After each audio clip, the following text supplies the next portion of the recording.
سمجھتے ہی نہیں ہیں. آپ اپنی زندگی کی قدر کریں گے تو اسے غلط چیزوں میں لگائیں گے نہیں. یہ اللہ کے رسول صلی اللہ علیہ وسلم کا فرمان ملاحظہ گانٹ باندھ لیں. آپ فرما رہے ہیں کہ جب اختلاف ہوگا تو کیا کرنا ہے؟ فعلیکم بسنتی، تم پر میری سنت لازم ہے. ہاں اب دیکھیے کہ اللہ کے نبی صلی اللہ علیہ وسلم اس دور میں کہہ رہے ہیں. شیخ نے کہا کہ آج کا دور کیسا ہے؟ اس وقت تو فتنوں کا وجود نہیں تھا. آج فتنے موجیں مار رہے ہیں سمندر کے تلاطم کی طرح، طغیانی کی طرح. ایک کے بعد ایک فتنے کے بعد دوسرا آتا ہے تو وہ پہلے کو ہلکا کر دیتا ہے. اور وہ منظر نظر آتا ہے جو صحیح مسلم میں اللہ کے رسول نے نقشہ کھینچا کہ ایک ایسا دور آئے گا کہ صبح میں آدمی مسلمان ہوگا، شام میں کافر، شام میں مسلمان ہوگا، صبح کافر. آدمی اپنے دین کو دنیا کی معمولی سامان اور قیمت کے بدلے میں بیچے گا. اللہ کے رسول صلی اللہ علیہ وسلم نے صحابہ سے کہا تعوذوا باللہ من الفتن ما ظہر منها وما بطن، کہ تم ظاہری اور باطنی کھلے اور چھپے فتنوں سے اللہ کی پناہ طلب کرو، اللہ کی پناہ میں آؤ. ظاہری 3 مرتبہ آپ نے کہا کہ پناہ طلب کرو، پناہ طلب کرو، فتنوں سے پناہ طلب کرو. اس وقت صحابہ سے کہہ رہے ہیں. آج تو فتنوں کی یلغار ہے ہر طرف سے، دنیا کے مذاہب اور مناہج نے یلغار کر رکھی ہے اور ہمارے نوجوانوں اور سادے لوگوں کا شکار کر رہے ہیں. تو کتنی کوشش کرنے کی ضرورت ہے اس سارے فتنوں کے تلاطم اور سمندر میں. امام مالک رحمہ اللہ سے یہ مروی ہے، وہ کہتے ہیں کہ فتنوں سے بچنے کے لیے وہ شیخ نے قرآن کی آیت نقل کی کہ جس طرح حضرت نوح علیہ السلام نے اپنے بیٹے سے کہا تھا یا بنی ارکب معنا، اے بیٹے ہمارے ساتھ کشتی میں سوار ہو جاؤ، تو اس نے جواب دیا کہ سآوی الی جبل یعصمنی من الماء، کہ ارے میں پہاڑ پر پناہ لے لوں گا، ہاں وہ مجھے پانی سے بچا لے گا، ڈوبنے سے بچا لے گا.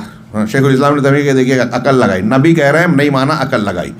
ہاں تو حضرت نوح نے کیا کہا؟ قال لا عاصم اليوم من امر اللہ الا من رحم، تو کہا کہ آج اللہ کے حکم سے کسی کو کوئی بچانے والا نہیں ہے سوائے اس کے جس پر اللہ رحم کرے. اللہ ہی بچا سکتا ہے. یہ اللہ کے نبی کہہ رہے ہیں. ہاں یہ وحی ہے، عقل ہے ان کا جملہ، یہ وحی ہے. نتیجہ کیا ہے؟ وحال بینہم الموج فکان من المغرقین، ان دونوں کے درمیان ایک موج حائل ہوئی اور وہ ڈوبنے والوں میں شامل ہو گیا. بیٹا بھی ڈوب گیا، مشرک اور کافر تھا. نبی کا بیٹا ہونا فائدہ مند نہیں دیا، منہج اور عقیدہ ہونا چاہیے بچنے کے لیے. تو یہاں آپ ملاحظہ فرمائیں، شیخ نے اس آیت کو نقل کر کے کہا کہ جس طرح طوفان نوح میں کشتی نوح پناہ کی جگہ تھی، اللہ کا وہ ٹھکانہ تھا بچاؤ کا، ایسے ہی فتنوں کے سمندر میں اگر ہم اپنے اور اپنے بچوں کو بچانا چاہتے ہیں غلط منہج سے، غلط عقیدے سے، غلط راستے سے، تو ضروری ہے کہ آپ سنت کی کشتی میں سوار ہوں. امام زہری رحمہ اللہ سے بھی یہ منقول ہے کہ سنت سفینہ نوح ہے فتنوں کے تلاطم میں، ان کی موجوں کے بیچ میں. اگر آپ کیسی بھی موجیں چل رہی ہے سنت کو لازم پکڑیں تو رسول اللہ صلی اللہ علیہ وسلم کی گارنٹی ہے کہ آپ بچ جائیں گے. اعتصام بالسنہ یہ ضروری ہے. یہ پہلے جملے میں کہا تقوی ہماری اصلاح، دوسرے جملے میں اجتماعیت، تیسرے جملے میں ہمارا منہج بتایا گیا کہ سنت پکڑنی ہے. سنت کیسے پکڑنی ہے؟ یا سنت اللہ کے رسول صلی اللہ علیہ وسلم کے ساتھ ساتھ صحابہ کرام کی سنت، علیکم بسنتی و سنت الخلفاء الراشدین، میری اور میرے خلفائے راشدین کی سنت. دیکھیے اللہ کے رسول نے یہ نہیں کہا کہ ایک امام پیدا ہوں گے تم ان کی تقلید کرنا، سلسلے آئیں گے ان پہ بیعت ہو کے جو ہے اس کو پکڑ لینا، یہ آپ نے نہیں کہا. اور آپ نے نہیں کہا، آپ نے نہیں بتایا. آپ نے جو کہا اسے نہ مان کر جو نہیں کہا اسے ماننا، یہ اللہ کے رسول صلی اللہ علیہ وسلم کی مخالفت ہے. یہ اپنے آپ کو فتنے اور گمراہی کے حوالے کرنے والے ہیں. سنت کی اگر پیروی اور اتباع کرتا ہے تو شیخ نے کہا کہ 3 چیزوں سے انسان بچتا ہے. پہلے نفس کے خطرات سے، نفس امارہ برائی پر ابھارتا ہے. ان النفس لامارۃ بالسوء الا ما رحم ربک، ما رحم ربی، یہ قرآن کی آیت پیش کی. تو اس نفس کے برائیوں اور وساوس سے، یا انسان اپنے طور پر جو ہے برائی کی طرف جو رغبت رکھتا ہے، اس سے بچنے کا راستہ سنت کی اتباع. دوسرا ہمارے لیے سب سے بڑا دشمن اور خطرہ ہے شیطان. قرآن کی 2 جگہ سے آیتیں نقل کی شیخ نے، وَإِمَّا يَنزَغَ مِنَ الشَّيْطَانِ نَزْغٌ فَاسْتَعِذْ بِاللَّهِ إِنَّهُ هُوَ السَّمِيعُ الْبَصِيرُ. اور ایک جگہ کی آیت نقل کی، شیطان ہمارا دشمن ہے، وہ ہمارے لیے سب سے بڑا خطرہ ہے، ہر قسم کی گمراہیاں اور بہکاوے سے ہم کو دوچار کرتا ہے. اس سے بچنا ہے تو سنت کی اتباع ضروری ہے. تیسرے احوا اور خواہشات کا باب. وقت ہوتا تو میں اس پہ کچھ تفصیل سے روشنی ڈالتا کہ خواہشات اور احوا پرستی یعنی بدعات اور خرافات. نبی صلی اللہ علیہ وسلم نے جو صراط مستقیم دیا، جس کے بارے میں کہا کہ میں اور میرے صحابہ جس پر ہیں اس پر قائم رہنے والا گروہ نجات پائے گا، تو اس کا مطلب یہ کہ اس سے جو جتنا ہٹے گا اتنا وہ نجات سے دور ہوگا. جتنے بھی فرقے بعد میں پیدا ہوئے، صوفیوں کے سارے سلسلے 5ویں 6ٹی صدی ہجری کے ہیں، جتنی بدعتیں بعد میں پیدا ہوئی ہیں سب ہوا پرستی ہے، سب سنت کی خلاف ورزی ہے. لہٰذا یہ دھیان میں رہے. یہ سبق اللہ کے رسول صلی اللہ علیہ وسلم کی یہ حدیث چمک رہی ہے. ابھی میں نے شروع کیا تو بتایا کہ میں سمجھتا ہوں شاید ہی کوئی مسلمان ہو جو دین سے تعلق رکھتا ہو اور یہ حدیث نہ سنا ہو. لیکن آج کتنے مسلمان ہیں جو اس حدیث پر عمل کر رہے ہیں, اس کو سمجھ رہے ہیں. ہاں, اگر اس حدیث کو یا اس سبق کو سمجھ لیں تو وہ یہ جو غلط مناہج ہے, غلط شخصیات اور گمراہ کرنے والے ائمہ جو آج نیٹ پر اور دوسری جگہوں پر گمراہ کر رہے ہیں, ان کے دھوکے میں نہیں آئیں گے. تو تیسری چیز جو ہے, انسان کو سنت بچاتی ہے ہوا پرستی سے, خواہش پرستی سے. آپ کا دل ایک بات کہہ رہا ہے لیکن اللہ کے رسول کا ایک فرمان ہے, اپنے دل کی بات کو چھوڑ کے اللہ کے رسول کی بات. آپ کے امام ایک بات کہہ رہے ہیں, اللہ کے رسول یہ کہہ رہے ہیں, ان کی بات چھوڑ کے اللہ کے رسول کی بات مانیں. باپ دادا کی روایت ایک بات کہہ رہی ہے, اس کے خلاف اللہ کے رسول کہہ رہے ہیں, ان کی بات مانی جائے گی. یہاں تک کہ اس امر میں اہل سنت کے درمیان اختلاف نہیں ہے کہ اگر اللہ کے رسول کی بات سے حضرت ابوبکر صدیق, عمر فاروق, عثمان غنی یا صحابہ میں سے کسی صحابی کی بات ٹکرا جائے تو کس کی بات لی جائے گی؟ بالکل صاف ہے اصول کے اعتبار سے, علیکم بسنتی. اور جب اللہ کے رسول کی سنت نہ ملے تو سنت الخلفاء الراشدین, اللہ کے رسول صلی اللہ علیہ وسلم خلفائے راشدین. اس سے یہ بھی پتہ چلتا ہے کہ خلفائے راشدین کی سنت رسول کی سنت کے موافق ہے. یہ بھی پتہ چلتا ہے کہ اگر کوئی چیز ہمیں سمجھ میں نہیں آ رہی ہے اور وہاں دکھائی دے رہی ہے تو وہ ہمارے لیے نمونہ ہے, اس کی اتباع کی جا سکتی ہے. تو سنت خلفائے راشدین صحابہ کرام کا طریقہ بھی ہو گیا کہ جو خلفائے راشدین نے اختیار کیا تو انہوں نے صحابہ کرام کے ساتھ میں تھے اور جو چیز اختیار کی وہ صحابہ کا طریقہ ہے. اس سے پتہ چلا کہ قرآن و حدیث یا نبی کا طریقہ ماننے کے لیے صحابہ نے کیسے مانا, کیسے سمجھا, یہ دیکھنا بہت ضروری ہے. یہ ہمارے منہج کی تعیین کرتا ہے. آج بہت سارے لوگ یہ کہتے ہیں کہ ہم قرآن و حدیث کو مانتے ہیں, لیکن وہ فلاں مفکر صاحب اب قرآن کی تفسیر تفہیم القرآن پڑھیے, ہاں تدبر قرآن پڑھیے, صحیح حدیثوں کا رد زیادہ ہے, منہج سلف کی مخالفت ہے, عقائد کے سلسلے میں جو اہل سنت والجماعت کے ثابت شدہ عقیدے ہیں ان میں انحراف پایا جاتا ہے, اللہ کے اسماء و صفات میں انحراف پایا جاتا ہے. لیکن اب ان کو مان رہے ہیں تو ان کی وہ تشریح کو مان رہے ہیں, قرآن حدیث کو نہیں مان رہے ہیں. سیدھی سمپل بات ہے کہ اب بتائیے کہ مولانا ابو العلا مودودی صاحب, میں ان کی کوئی شخصیت پر اٹیک نہیں کر رہا ہوں, جو مانتے ہیں ان کی بتانے کے لیے کہہ رہا ہوں. اللہ تعالیٰ ان کو غریق رحمت کرے, ان کی غلطیوں کو معاف کرے. ہم یہ کہہ رہے ہیں کہ آپ سوچیے, ایک طرف مولانا مودودی صاحب کو رکھیے, مولانا الیاس صاحب کو رکھیے, سید قطب کو رکھیے, فلاں بزرگ فلاں شخص, اور دوسری طرف صحابہ کرام کو رکھیے. کون قرآن اور حدیث کو زیادہ سمجھنے والا ہے؟ قرآن کے نزول کو وہ جانتے تھے, اس زمانے کے زبان و بیان اور اللہ کے خطاب کو سب سے زیادہ سمجھنے والے وہ تھے. آج ہمیں بہت محنت کرنا پڑتی ہے. وہ دو جملہ سن کے کہتے تھے کہ یہ انسان کا کلام نہیں ہو سکتا. کب کہاں کون سی آیت نازل ہوئی, اس سماج اور معاشرے میں کیا معنی مفہوم سمجھا گیا, اور نہیں سمجھا گیا تو رسول اللہ صلی اللہ علیہ وسلم کی طرف رجوع کر لیا گیا, یہ سب سے زیادہ صحابہ جانتے ہیں. لہٰذا قرآن کی تفسیر, دین پر عمل سب سے زیادہ معتبر صحابہ کرام کا مانا جائے گا. جہاں اختلاف ہوتا ہے وہ کچھ مسائل میں, وہاں اصول ضابطوں کے تحت معاملہ طے ہو جاتا ہے. لیکن ان کو چھوڑ کے اگر کوئی شخص کہتا ہے فلاں اور فلاں کی تشریح کو میں مانوں گا تو یہ اس کی اپنی بے وقوفی اور حماقت کا شاندار نمونہ ہے. چنانچہ یہ ہمیں اختیار کرنا چاہیے. یہاں کچھ اشعار وغیرہ, اور پھر شیخ نے بتایا کہ آدم علیہ السلام کے بارے میں اللہ کہا کہ آدم بھولے تو ان کی ذریت بھی بھولی, آدم نے انکار کیا تو ان کی ذریت نے بھی انکار کیا, اور آدم نے نافرمانی کی تو ان کی ذریت نے بھی نافرمانی کی. نافرمانی ہمارے خمیر میں ہے لیکن وہ امتحان کے لیے ہے. چنانچہ اب اس میں ہم جب غلطی کر بیٹھتے ہیں تو ہمیں چاہیے کہ طریقہ حق کی طرف لوٹیں, جیسا کہ اللہ نے فرمایا ثم اجتباہ ربہ فتاب علیہ وہدیٰ. یہ حضرت آدم کے بارے میں کہ انہوں نے توبہ کی, اللہ نے ان کو چنا اور ان کو ہدایت کے راستے پہ لگا دیا. حاصل یہ ہے کہ اگر آپ سنت کو مضبوطی سے پکڑتے ہیں تو یہ اہل بدعات اور اہل اہوا کا رد ہوتا ہے, اس لیے کہ وہ برابر تمام مخالفین اسلام یہ کوشش کرتے رہتے ہیں کہ ہم کو سنت کے دائرے سے نکال دیں, نبی کے طریقے سے ہٹا دیں. میرے بھائیوں, یہ کوئی معمولی بات نہیں ہے, اس کی آج تفصیل آپ پڑھیے.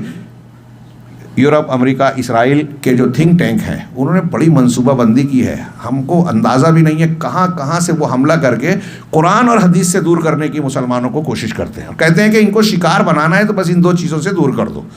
اور اگر مسلمانوں میں کسی گروہ سے ہمیں خطرہ ہے, آج یہ چیزیں منظر پہ آ چکی ہیں, تو وہ سلفی, وہ طبقہ ہے جو قرآن و سنت اور صحابہ کے منہج کو مانتا ہے. یہ ہمارے مسلمانوں کو ہم سمجھا رہے ہیں, ماننے کو تیار نہیں. یورپ اور امریکہ والے یہ مانتے ہیں کہ اصلی اسلام ان کے پاس ہے, ان کو یہ تسلیم ہے.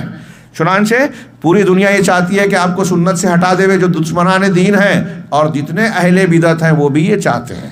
یہاں چھپی خفیہ طور پہ جو مملکت توحید میں کچھ تحریکیں چلاتے ہیں اور پیچھے کچھ حادثات واقعات ہوتے تھے, یہ چھپ چھپا کر کیا کرنا چاہتے تھے شیخ صالح الفوزان کی زبان میں کہ یہ دعوت توحید جو شیخ محمد عبد الوہاب کی دعوت کا امتداد ہے، اس کو ختم کر کے یہ فضائل اور فلاں اور خرافات اور صوفیت کو یہاں عام کرنا چاہتے ہیں۔ اگر ان کو دعوت کا اتنا شوق ہے تو سعودی عرب کے مقابلے میں جن ملکوں سے وہ آئے ہیں، ترکی، ایران، فلاں اور فلاں، وہاں کتنی بدعت، خرافات، قبر پرستی، تعزیہ پرستی اور نہ جانے کیا کیا گندگیاں اسلام کے نام پہ چل رہی ہیں، وہاں کیوں نہیں کوشش کرتے؟ چنانچہ شیخ نے کہا کہ یہ اہل بدعت مسلسل یہ کوشش کرتے ہیں، لیکن ہمارے لیے نجات کا راستہ جو ہے سنت ہے۔ علامہ ابن قیم کے اشعار نقل کیے کہ اگر آپ سنت غرہ کو تمسک کر لیتے ہیں، مضبوط پکڑتے ہیں، تو مضبوط کڑے کو آپ نے تھام لیا جو ٹوٹنے والا نہیں ہے۔ اس کو جو ہے ایک بخیل اپنے مال کو جس طرح پکڑ کر چمٹ کر بیٹھتا ہے، ویسے ہی اس کو پکڑ لو۔ اللہ کے رسول نے کیا کہا کہ پچھلے دانتوں سے، آگے کے نہیں، پچھلے دانتوں سے، ہاتھوں سے مضبوطی سے پکڑو، کسی حال میں یہ چھوٹنے نہ پائے۔ سنت کا کہ کشتی سے آپ نیچے مت اتریے، اسی میں سوار رہیے، ہر حال میں کوئی کتنا بھی کھینچنے کی کوشش کرے تو آپ محفوظ رہیں گے۔ ہاں، چنانچہ علامہ ابن قیم نے آگے کہا کہ جو سنت ہے اس کو مضبوطی سے پکڑ رہیے، اس کو اپنے دانتوں سے پکڑ لیجئے، اور لوگوں نے جو اس کے بعد ایجاد کر رکھا ہے اسے چھوڑ دو، اس لیے کہ یہ ایسی چراگاہ ہے کہ جہاں ہلاکت یقینی ہے۔ چنانچہ سنت میں جو ہے نجات ہے، اور جیسا کہ اس میں اشارہ ہے، اللہ کے رسول نے فرمایا کہ بہت سارے اختلاف ہوں گے، ویسا ہم دیکھ رہے ہیں، اس میں آپ کی پیشین گوئی بھی ہے، اور یہ بھی معلوم ہوتا ہے کہ اللہ کے رسول صلی اللہ علیہ وسلم نے یہ دروازہ بند کر دیا۔ جو لوگ سمجھتے ہیں کہ فلاں مسلک اور فلاں امام کا دامن تھام لیں گے تو ہم اختلافات سے بچ جائیں گے، نہیں، اللہ کے رسول صلی اللہ علیہ وسلم نے کہا کہ اگر بچنا ہے تو یہ اللہ کے رسول کی سنت اور خلفائے راشدین کی سنت۔ ہاں، پھر آخری جملے میں اللہ کے رسول صلی اللہ علیہ وسلم نے فرمایا کہ جو ہے وَإِيَّاكُمْ وَمُحْدَثَاتِ الْأُمُورِ، اور دیکھو تم دین میں نئی نئی چیزوں سے، کچھ درست کے کچھ حصے باقی تھے، میں اسے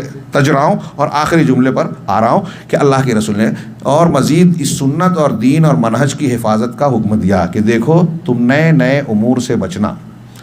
کیوں؟ اس لیے کہ دین میں ہر نئی چیز بدعت ہے، اور ہر بدعت گمراہی ہے، ہر بدعت گمراہی ہے۔ ہاں، میں ایک جملے میں کہوں، کچھ لوگ کہتے ہیں کہ بعض بدعات حسنہ ہوتی ہیں اور غلط دلیلیں پیش کرتے ہیں، استدلالات کرتے ہیں، اس پر گفتگو کا کسی اور موقع پر اٹھا رکھیں، آپ سنتے ہوں گے علماء کرام سے۔ اللہ کے رسول صلی اللہ علیہ وسلم کے اس فرمان کے مطابق اگر دین میں کوئی نئی چیز ہے، دنیا میں نئی چیز چلے گی، دین میں نئی چیز نہیں چلے گی، دین مکمل ہے، ہر چیز بدعت ہے۔ یہ مصدر شریعت کی حفاظت کی تعلیم ہے رسول کی طرف سے۔